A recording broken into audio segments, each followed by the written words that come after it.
I gave up the opportunity to study abroad, the one I had worked so hard for, aced interviews for, and dreamed about for years just so I could stay in New York and help Daniel Carter take his company from a struggling startup to a publicly listed corporation. And I did it. I built it with him from scratch. Sleepless nights, ruthless pitches, hostile takeovers, none of it would have been possible without me. So when the day finally came, the day we went public, the celebration banquet was supposed to be the happiest moment of our lives. Instead, it was the day he humiliated me in front of everyone. The moment I walked into that banquet hall, I heard the marketing director's booming voice, clearly half-drunk but deadly sincere, shout through the door, "Mr. Carter, now that the company is listed, when are you going to give Claire the wedding she deserves? Everyone knows she's loved you from day one." My hand froze on the door handle. I'd asked Daniel that same question so many times, and every time he told me to wait. "We're at a critical growth stage," he'd say. "Let's not rock the boat." What a joke. Inside, there was a short silence.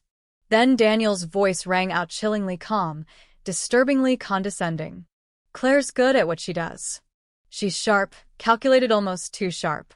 We've relied on her ruthlessness to keep our competition down. But marry her?" He laughed, actually laughed. "That'd be like sleeping next to a loaded gun. Who could get any rest at night?" Everyone else in the room laughed nervously, unsure if it was a joke or a genuine jab. I knew Daniel meant every word. And then, as if that wasn't enough, he handed a glass of red wine to his assistant, Vanessa Collins, pinched her chin in front of the whole team, and kissed her. Just like that.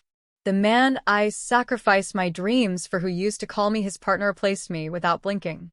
Vanessa, the so-called gentle, sensible, easy to control woman who never once stayed up with us strategizing or leading a merger call at midnight, was suddenly his trophy.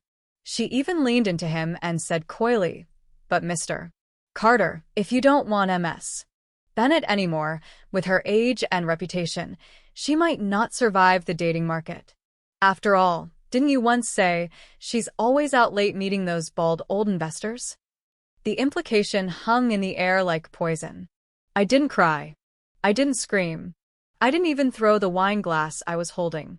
I just turned and walked out. And that's when the black Maybach screeched up beside me in a flawless tailspin like something out of an action movie. The tinted window rolled down slowly, and there he was, Logan Hayes, my longtime business rival, the man who once called me a PR disaster in heels, flashing a smirk that could make ice melt. Well, if it isn't our infamous Claire Bennett," he drawled. "Got dumped at your own party, huh?" I glared at him, refusing to let tears fall. "Get lost, Logan. Go enjoy the show with the rest of them." But he leaned in closer, eyes gleaming with something between amusement and sincerity. "Relax. I didn't come here to laugh at you," he said. "I came to make you an offer. What do you say, villainous? How about teaming up with the villain?" My jaw actually dropped. "Excuse me? You heard me. You're the woman who played the game better than anyone else, and still got thrown under the bus. And I'm the guy who plays dirty and wins. Together, we'd be unstoppable. Besides," he added, flashing a grin, "you don't exactly have much to lose right now, do you?" I opened my mouth to argue, but the weight of everything hit me like a truck. He must have seen the hesitation in my eyes, because he suddenly reached out and draped his blazer over my shoulders. "Relax, Claire. I'm not asking for your soul, just offering you a warm ride back to the hotel." His tone softened. "Get some rest. You've got a war to fight tomorrow." And I knew exactly what he meant. This wasn't over, not by a long shot. I climbed into his car without another word. As the city lights blurred past, I finally let myself lean back, soaking in the leather seats and the quiet hum of a man who didn't need to pretend to be nice to get what he wanted. Somewhere between Times Square and my hotel, I fell asleep. In my dream, I was back in college, back to the day I first met Daniel. We were both finalists in a national business strategy competition. The case study: how to rescue a failing legacy corporation drowning in debt and nepotism. Daniel advocated a conservative approach, gentle restructuring, preserving senior leadership. It was safe, polite, boring. I went for the jugular. I proposed exposing internal corruption, using media to pressure out boardroom termites, and bringing in a completely new executive team.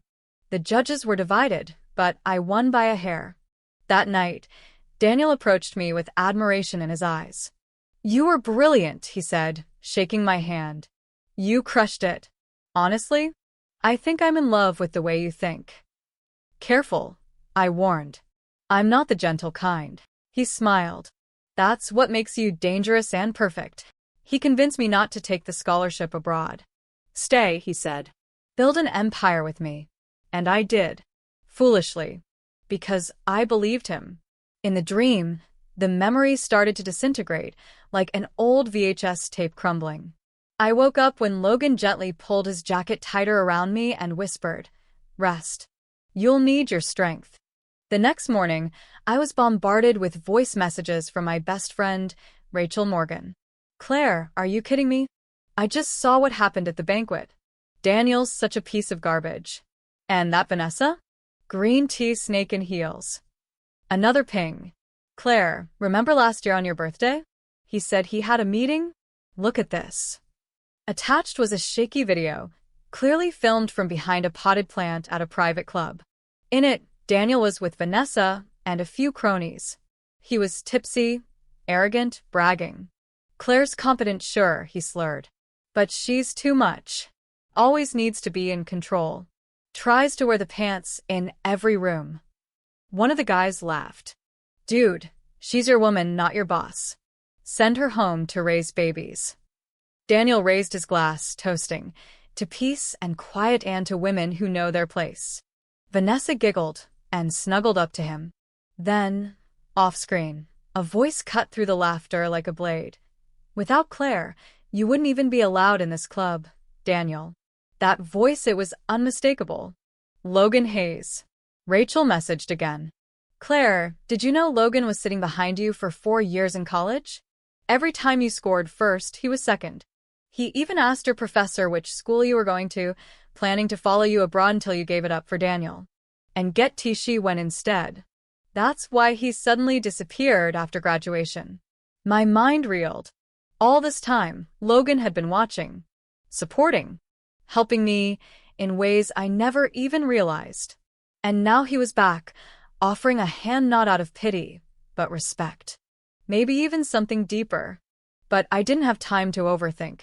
Because when I walked into the boardroom that day, Daniel was already sitting at the head of the table, Vanessa smiling innocently beside him. He gestured toward the last seat by the door. "Ms. Bennett, please take your seat. We're announcing a strategic adjustment today." Oh, the audacity. I didn't sit. I folded my arms and stared him down. "A strategic adjustment that somehow excludes the co-founder? You're not even subtle about it." The marketing director jumped in, voice full of forced authority. "Ms. Bennett, your methods have made enemies. It's time for steady leadership." I raised an eyebrow. "And when the company's capital chain collapsed 3 years ago, who pulled 3 all-nighters and snatched that life-saving deal from Logan Hayes himself? If I'd been steady, like you back then, you'd be flipping burgers today." His face flushed. Daniel tried to cut in with that fake conciliatory tone he always used. "Claire, no one is denying your contributions. But the board feels the company needs a softer touch. Vanessa has shown tremendous loyalty." I cut him off, eyes burning. "Or submission?" His lips thinned. "Claire, don't make this personal." Too late. It had been personal the second he sold me out for someone easier to control. And as I looked around that room full of traitors, I realized this was war. And I was done playing nice. Daniel had barely finished his little speech about gentle leadership when the door creaked open again, and my longtime assistant, former assistant Emily Ross, stepped in with a coffee tray and a tight smile that didn't quite reach her eyes. I thought I could still trust her, at least her, the one I trained, mentored, protected from office politics when she was still a clueless intern. But the moment she opened her mouth, I felt the world shift under my feet. "President Carter," she said, ignoring me entirely, "Claire asked me yesterday to pull a full financial report on Hayes Corporation. She said we should cash out from the cooperation immediately." And she paused, voice trembling like she was about to cry. She also told me to tamper with the R&D timeline and back up the company's confidential data to her private cloud. What? My God. I stared at her, my heart going cold, my pulse pounding in my ears. She couldn't even look me in the eye. I was literally frozen in place, trying to process what she had just done to me. Emily was lying through her perfect little teeth. And she was doing it so convincingly that even the board members who used to nod respectfully at me started whispering. Daniel, of course, seized the moment like the snake he was. Claire, the evidence is damning. I didn't want it to come to this, but for the good of the company, I'll need you to cooperate with the internal investigation. If you return any misappropriated data and funds, I'll try to convince the board to go easy on you. As if I were some criminal caught red-handed. As if I owed him mercy. And just when I thought it couldn't get any worse, Vanessa freaking Collins piped up, placing her hand on Daniel's arm like a smug little leech. Daniel, you're too kind. She could have ruined this company. She has to be held accountable. If we let her go unpunished, what message are we sending the team? That's when it hit me his wasn't some last-minute decision or a spontaneous betrayal. This had been planned, orchestrated like a damn symphony. Every move choreographed to destroy me. I was cornered, accused, discredited all in the span of 10 minutes. And right as I clenched my fists, ready to say something, the conference room door burst open again with a loud bang. The room fell silent.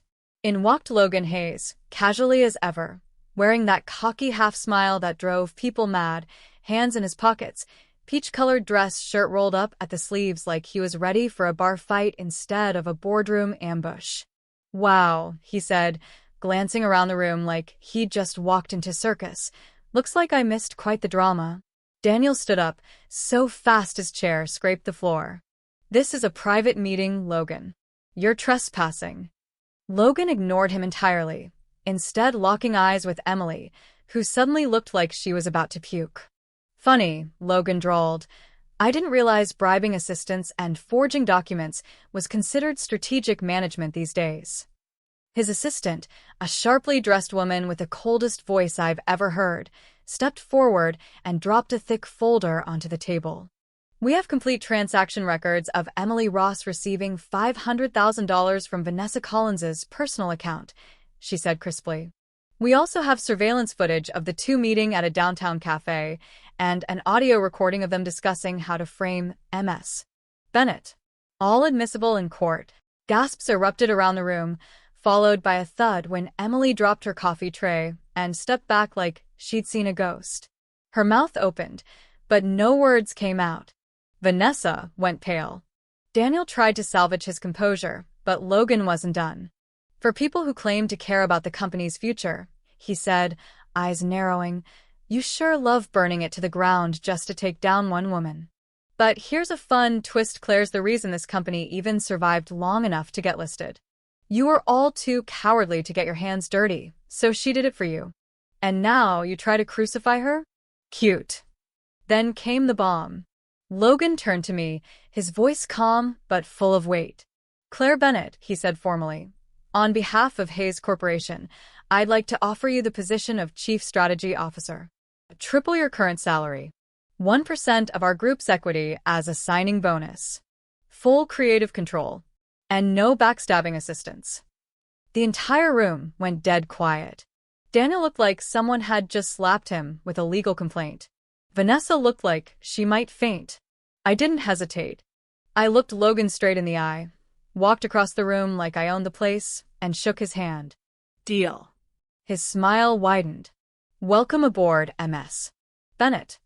He glanced back at Daniel, who was now shaking with rage, and said, Oh, and next time you try to mess with my people, Daniel, maybe ask yourself if you're qualified. Logan escorted me out of that conference room like a queen walking away from a burning palace, and I didn't look back not once. Later that night, while his Maybach purred through the city streets and the Manhattan skyline glittered outside, he said something I haven't been able to forget since. If you want to cry, go ahead, he murmured, eyes on the road. You don't have to fake it with me. I didn't cry, though. I leaned my head back against the seat, closed my eyes, and laughed softly. Cry for what? For a man who kisses his assistant at a party and lets people frame me to climb the ladder? I scoffed. That's not heartbreak. That's relief. Logan didn't reply. He just reached over and turned up the music, a soft instrumental playing through the car like the soundtrack to a rebirth. I fell asleep somewhere around the Brooklyn Bridge. When I woke up, I was wrapped in his coat again, and he was watching men it with pity or lust, but with something heavier. Maybe admiration. Maybe something more. Why didn't you wake me? I asked, brushing my hair out of my face. You looked peaceful, he said with a small grin. Rare for a hurricane like you. I rolled my eyes, trying to hide the way my heart skipped. I handed him his coat and reached for the door. Thanks. For everything today. For showing up when no one else did. I paused, then added sincerely, for making sure I didn't get dragged through the mud alone. He didn't say anything at first, just nodded. But as I stepped out, he called after me, Claire? I turned, one foot on the pavement. You ever think maybe your so-called ruthlessness is just the part of you that refuses to be broken? I froze. His voice lowered to a near whisper. Next time someone tells you you're too much, send them to me. I'll show them what too much really looks like. The door shut with a soft click, and I stood there for a long moment, heart thudding, feeling something warm and unfamiliar curling in my chest. Not love, not yet, but power. Freedom. And maybe, just maybe, the beginning of a partnership that could set the whole damn city on fire. Because one thing was now certain: I wasn't done. I was just getting started. The next morning, I walked into Carter Enterprises not as its co-founder, but as someone ready to walk away from everything she'd built and burn the rest down without blinking, and I could practically feel Daniel Carter's glare slicing through the glass walls when I submitted my official resignation and the share transfer agreement. Watching his jaw tighten as he signed off on the exit package like someone forced a hand over a crown he thought I'd never dare take back, and I didn't even flinch. When he muttered, "Don't regret this," under his breath, because the truth was I didn't, not even a little, not after watching him let Vanessa and Emily gut my legacy like a pack of scavengers, and by the time I walked out of that office, my heels clicking across the marble like a war drum, I was no longer Claire Bennett, the partner, the strategist, the loyal idiot who once sacrificed her future for a man with a god-complex. I was Claire Bennett, Chief Strategy Officer of Hayes Corporation, and I had one mission: destroy the empire that tried to destroy me and Logan. He kept every promise he made, handing me full access, limitless budget, and a seat right beside him at the top of one of the most powerful firms in New York.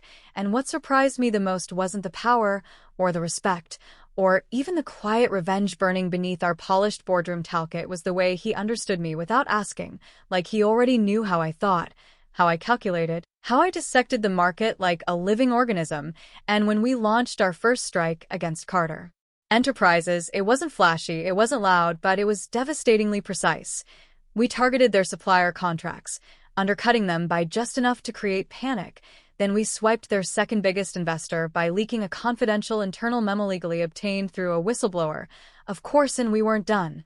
Not even close, because for every lie Daniel fed his board, for every rumor Vanessa helped spread about me, I fed the industry 3 hard truths about their mismanagement, their inflated numbers, their dependence on my so-called ruthless methods. And within 6 weeks, Carter Enterprises' stock chart looked like a ski slope straight into hell, and I'd be lying if I said I didn't get a rush from watching that company shrink like a balloon with 1,000 tiny holes in it. The same company I once bled for, the same boardroom that tossed me out like last season's shoes. And Logan? He was right there beside me the whole time, half amused, half proud, lounging in his chair during late-night strategy sessions, toying with a pen while we mapped out the collapse of a man who once thought I was disposable. And one afternoon, when Carter Enterprises lost their biggest client to us, and Daniel's pathetic rescue plan fell through in public, I caught Logan watching me instead of the screen, his eyes dark and unreadable as he said, "So, boss lady, how's it feel to finally win?" And I smirked, leaned across the desk, and tapped his chin playfully with my pen. "You tell me, Boss Monori, the one who taught me how to get my hands dirty, and without missing a beat, He pulled me onto his lap like we hadn't just been discussing hostile acquisitions and SEC filings, his hands firm on my waist, his lips brushing the shell of my ear as he whispered, "Then let's get dirtier." And honestly, I didn't resist, because this thing between us, it wasn't just attraction, it was power, chemistry, vengeance, mutual obsession, and unspoken loyalty, all tangled up in designer suits and shared secrets, and it was addictive in a way that scared me more than any boardroom battle ever had. But I didn't stop him when he kissed me, didn't stop myself from kissing him back, and the next thing I knew, his office door was locked, the blinds were drawn, and I was losing track of time on the leather sofa, with the only man in this world who had ever met me at eye level. And later, as I straightened my skirt and he fixed his tie, we both laughed because it wasn't just a hookup, and we both knew it, but neither of us wanted to define it. Not yet. Not while we were still in the middle of our glorious, methodical revenge. And the very next day, sorry, Daniel showed up uninvited at Hayes' corpse lobby, eyes bloodshot, suit wrinkled, desperation rolling off him in waves, and I could tell the moment I saw him that he was circling the drain, that the fall from grace had finally caught up to him. But when Logan's assistant told me he was downstairs begging to speak with me, I didn't flinch, didn't hesitate, just told her, let him climb the stairs himself.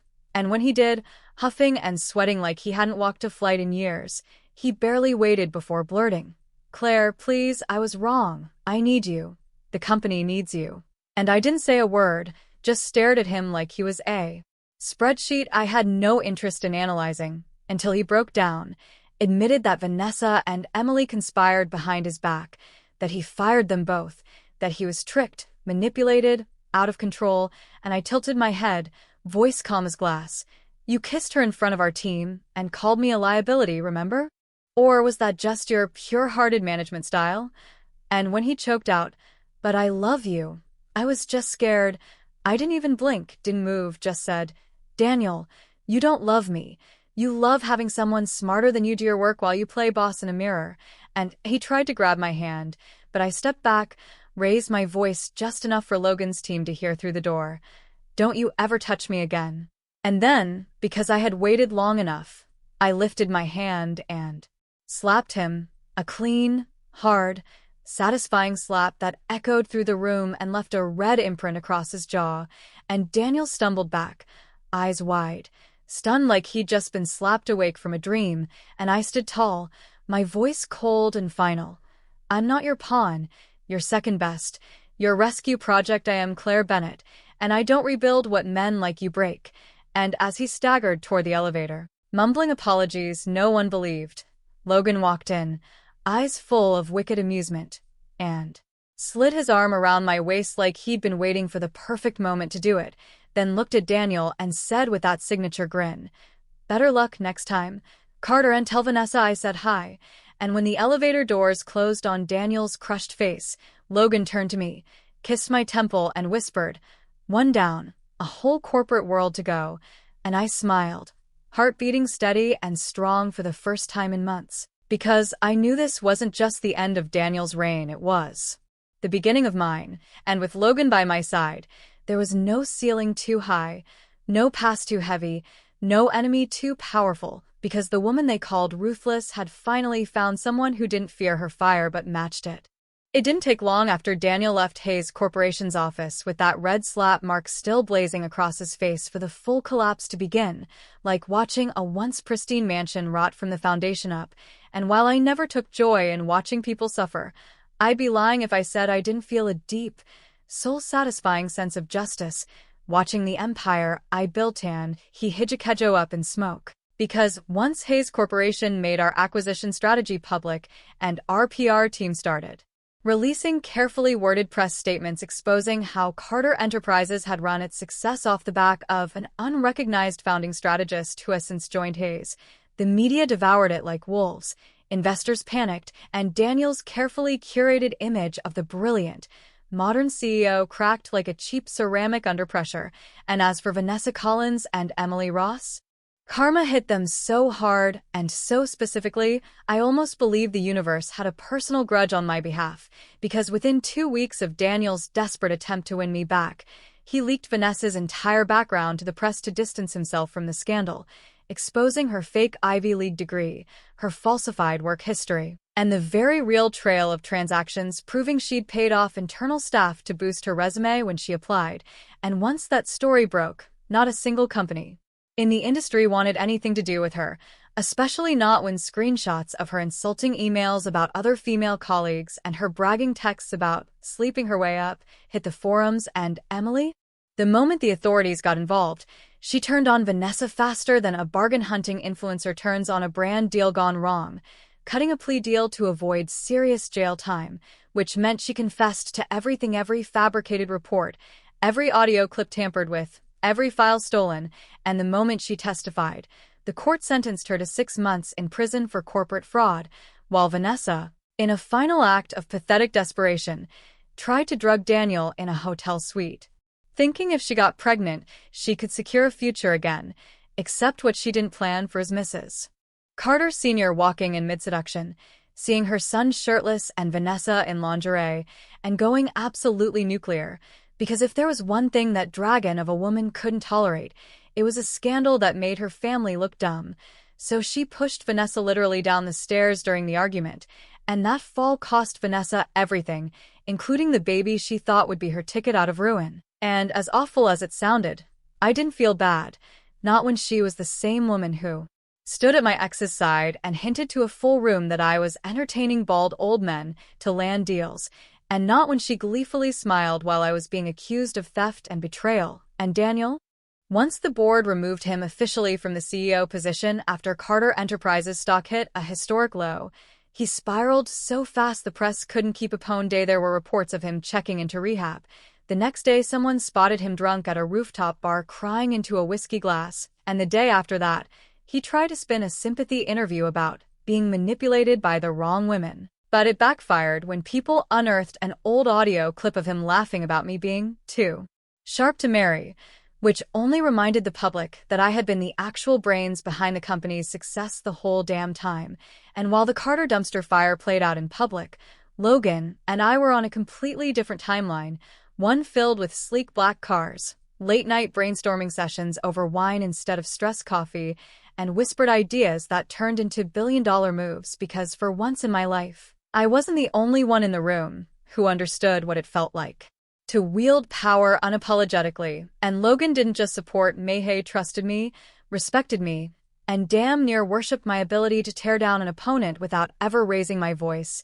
And the more we worked together, the harder it became to draw the line between partnership and something deeper, something dangerous and tender and maybe permanent. Especially after the night we celebrated the successful final acquisition of Carter Enterprises' last remaining branch, when he took me to a rooftop overlooking the city, handed me a glass of champagne, and quietly said, "Claire, this is yours, you don't owe anyone anymore." And then he reached into his blazer and handed me a black velvet box, not a ring, but a new security badge with my name etched on gold and the title President of Strategy and Innovation. And I don't know what possessed me, but I grabbed him by the tie, kissed him so hard the champagne sloshed onto his shoes. And that night we didn't go back to our respective condos, we went to his penthouse, and for the first time in years I felt like I belonged somewhere without having to shrink, pretend, or play nice. And when I woke up tangled in those silk sheets with sunlight on my face and Logan snoring slightly beside me, I didn't panic like I normally would after getting close to someone. I smiled, because I wasn't falling into something I couldn't control. I was walking into something I chose, fully conscious, fully in charge. And over the next month, as Logan and I traveled to secure the international side of the acquisition, we became the couple that headlines like to call too powerful to fail, not because of our romance, but because of our results. And the final blow to Daniel came not from us, but from within his own family, when his mother cut him off from the Carter estate, naming his younger cousin as the new heir to the family trust, citing incompetence, shame, and a total lack of self-awareness. And that little note was leaked online by some distant relative thirsty for attention, sealing Daniel's fate as not just a fallen CEO, but a public laughingstock. And while I didn't go out of my way to rub it in, I didn't shield him either, especially not when journalists asked me in interviews about the rumors surrounding Carter Enterprises, and I simply replied, "I don't respond to fiction, only facts, and the facts are in the stock history," which went viral on LinkedIn and had industry girls sending me thank you messages for taking one down for the team, and by the time Logan and I returned to New York, the acquisition was complete, Carter Enterprises was fully absorbed, and I had more than avenged myself. I had rebuilt my future, but this time with my name on every piece of it, not hidden behind someone else's, not ghostwriting credit for a man in a tailored suit who couldn't handle a woman outshining him. And one afternoon, as Logan and I stood side by side at the Hayes Group annual gala, watching our staff mingle in glittering dresses and champagne flutes, he leaned close to my ear and whispered, "So what now, Mrs. Bennett?" And I turned to him with a smirk, sipped my drink, and said, "Now we expand." Because this wasn't the end, it was just the midpoint, the part of the story where the former villainess takes the throne and learns how to rule without apologies, and with Logan Hayes at my side, I knew one thing for certain: I would never have to fight alone again, and this time, everything we built was going to be on my terms. After the final merger announcement was broadcast across every major financial outlet, Logan and I barely had time to breathe before the next chapter of our lives began, not as wounded warriors clawing back our dignity, but as an official power duo whose presence in a room could silence even the loudest voices. And while the industry buzzed with headlines like Hayes and Bennett, the king and queen of corporate comebacks, we didn't let the noise distract us. We just kept moving, building, strategizing, expanding into Europe and Asia, while leaving a smoking trail of failed competitors behind us. But even in the whirlwind of success, there were quiet, surprising moments, like the night Logan and I were walking through the old art district of Paris after a dinner with an investor, and I stopped in front of a small gallery window that displayed a watercolor of a university library bathed in golden light. And without thinking, I murmured, "I almost went abroad for grad school, back when I still believed in second chances and self-sacrifice." And Logan, who had been holding my hand casually, suddenly tightened his grip like he'd heard something sacred break, then leaned in, voice low and honest. "Then let's go now." And I laughed, because I thought he was joking, but he wasn't. It was serious, absolutely, maddeningly serious. And when I asked what on earth he meant, he said, "Claire, you gave up your dreams once for a man who didn't deserve them, so if you still want that degree, that classroom, that quiet library glow, I'll clear my calendar, enroll next to you, and sit in the row behind just like I did in undergrad." And I swear my heart skipped 10 beats, because that was the first time I truly understood just how long he had watched me, followed me, rooted for me from the shadows without ever asking for anything in return. And the fact that he remembered where I used to sit, that he was willing to become my classmate in a new country just to give me back the... She tried to reach out to Daniel again, yes, even after the miscarriage, the stairs, and the downfall, but he ghosted her entirely, changed his number, and allegedly told mutual contacts he didn't want to deal with that liability ever again, which was ironic considering she was once the woman he toasted in front of everyone while mocking me. And now she was just a shadow in the corner of an internet scandal, a woman with no job, no future, and no real allies. And Daniel tried to rebuild, tried to go solo with a boutique consulting firm, but word gets around in our circles, and no one with money wanted to be tied to someone who was publicly humiliated, legally investigated, and socially disgraced. So he ended up offering services on freelance platforms under an alias, and rumor had it he applied for a mid-level position at a company he used to own shares in, and didn't even make it to the final round. And while Logan and I never commented publicly on any of this, we didn't need tour silence said everything. Our success was the loudest statement of all. And eventually, we left New York for a month to breathe, to recalibrate, and to get married, quietly, away from the spotlight, in a vineyard in southern Italy where the sun melted into the hills, and the guest list barely broke 20 people, just close friends, my parents, his brother, and Rachel, who sobbed through the vows louder than anyone else, whispering, "Finally, someone worthy of you." As Logan slipped the ring on my finger and kissed me like we weren't just husband and wife, but twin flames who had found their way through a storm of egos, betrayal, and long-suppressed longing.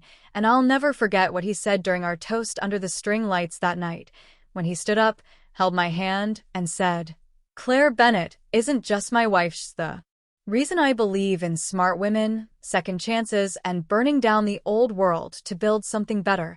And maybe it was the wine, or maybe it was the fact that for the first time in a decade I felt completely seen, but I teared up, not because I was weak, but because I was finally safe. And the woman who once got tossed aside in a red dress at a celebration banquet was now dancing barefoot under the stars with a man who knew her darkness and loved her for it.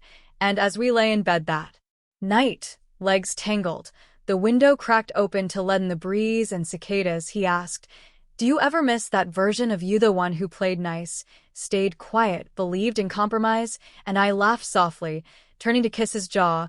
She was necessary for me to become this one. And he smiled, eyes half closed, voice thick with sleep. "Good, because this one is terrifying and perfect." And I think that was the first time I didn't feel the need to correct someone who called me terrifying, because maybe I was, maybe I always had been, but now I was loved for it, chosen for it, and I had finally rewritten my own damn story, with no footnotes, no disclaimers, no apologies, and the best part was knowing this wasn't the end. This was the foundation, because the girl who was once disposable had become unforgettable, and the man beside her wasn't there to save her, or fix her, or soften her.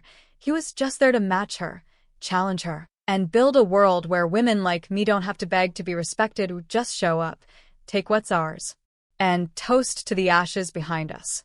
Life after revenge doesn't come with confetti or dramatic final bows. No soundtrack swells or slow-motion walk-offs into the sunset. Just the quiet, steady unfolding of something real, something earned, and that's exactly what the days felt like after Logan and I got married. Like a slow breath after years of holding it in, like silk smoothing over scar tissue. And even though we were still very much in the thick of global expansion plans and high-stakes acquisitions, we also made space for normalcy, for lazy mornings drinking coffee in mismatched robes, for impromptu trips to street food markets and rainy bookstore afternoons where Logan would secretly buy every title I paused on, pretending he didn't, only to leave them stacked neatly on my desk back home. And somewhere between all of that, I found myself reclaiming the parts of me I used to file away to make room for survival, the girl who loved debating ethics in business, who once wanted to design education programs for underrepresented founders, the version of Claire Bennett who had ambitions bigger than any man's ego could hold. And the best part? I didn't have to choose between love and power this time, because Logan wasn't intimidated by either, and if anything, he fueled both, always encouraging me to build beyond what we already had, always pushing me to take the dreams I'd buried and breathe life back into them. And so, I launched a women-led accelerator under Hayes Corporation, poured funding into startups run by women and queer founders, offered mentorship sessions that sometimes turned into therapy circles, with wine and playlists and open laptops. And in doing so, I realized that the greatest revenge wasn't destruction, it was legacy, not just proving Daniel wrong, but making sure another girl like me never had to fight that hard just to be heard. And as for Daniel, the last I heard, he was renting a desk in a co-working space downtown, pitching half-baked ideas to disinterested VCs who only responded to his last name and not his numbers. And rumor had it, he tried to pitch a tell-all memoir through a ghostwriter, but no one bit because his story had no arc, no redemption, no audience willing to sympathize with the man who mocked his ex at her own company's party. And Vanessa? She vanished after her live stream meltdown, though Rachel once sent me a screenshot of a TikTok account under a new name trying to push healing crystals and soft girl CEO content that got ratioed into oblivion within a week. And maybe once upon a time I would have smiled coldly at that, but now I didn't even have the energy to hate, because the truth is, when you're finally free, truly free, there's no room left for resentment, only space for what comes next. And what came next for me was unexpected, beautiful, and so heartbreakingly simple it almost felt like fiction. I finally applied to grad school not out of spite or as a flex, but because I wanted it for me, and when I got the acceptance email, I cried. Not because I was surprised I got in, but because I finally allowed myself to say yes to something that wasn't strategic, wasn't calculated, just meaningful. And when I told Logan, he kissed the top of my head and said, "Took you long enough." Then 2 days later sent me a screenshot of his own acceptance to the same program, same campus, same class schedule, and I laughed so hard I nearly dropped my phone, because of course he did. Of course he was going to sit in the row behind me again like he did in undergrad, except this time he'd walk me to class with his wedding ring on and a thermos full of overpriced oat milk lattes he insisted on making himself. And we bought a place near campus, Small by our standards, but full of windows and shelves and quiet corners for morning writing, and every time I sat down to study or speak or build or rest, I felt this deep, unshakable peace, like I had finally exited the plot twist and written my own genre, and people still asked questions. Of course, investors wanted updates. Reporters tried to get exclusive angles on the woman who dismantled Carter Enterprises and married her rival, but I stopped answering calls that didn't bring me joy, stopped attending events just to prove I belonged, because I no longer needed rooms that didn't already have my name on the door. And when Rachel visited, she said it best as we sat on our balcony sipping wine under string lights. "Claire, you're no longer fighting for a seat at the table, you are the table." And I laughed, because that version of me, the girl in the red dress clutching a wine glass while watching her ex kiss another woman, she would have killed to hear that. And now she was me, fully integrated, whole, fierce and soft and in love and no longer ashamed of being too much. And Logan? He never stopped watching me like I was both fire and gravity, the storm and the shelter, and every time he wrapped his arms around me in the middle of a boardroom, a street corner, a bookstore, I knew he wasn't performing for the world, was honoring the parts of me no one else had ever dared to protect. And one night, as we lay in bed with his head on my stomach and my fingers tangled in his hair, I whispered, "Do you ever wonder how different everything would have been if I had left when I should have?" And he looked up, sleepy and serious. "Then we wouldn't be here, and the world would have missed out on watching you rise from ash with stilettos on." And maybe that's the thing about Pine. It doesn't just teach you how to survive. It teaches you how to rewrite, how to rip the page and keep going. And as the sun rose the next morning and I opened my inbox to find an invite to keynote a global Women in Business summit, I didn't hesitate. I accepted, not for the applause, but because there's always another woman out there being told she's too sharp, too loud, too ruthless. And if I could stand on that stage and let her see what power looks like in a red dress with a mic in hand and a man at her side who doesn't shrink her light but reflects it, then I'd know I did it right. Because the real win wasn't the downfall of Daniel Carter or the silence of Vanessa Collins. It was the way I came home to myself, piece by broken piece, and found that I wasn't too much. I was just enough. For a life this big, this bold, this deeply mine.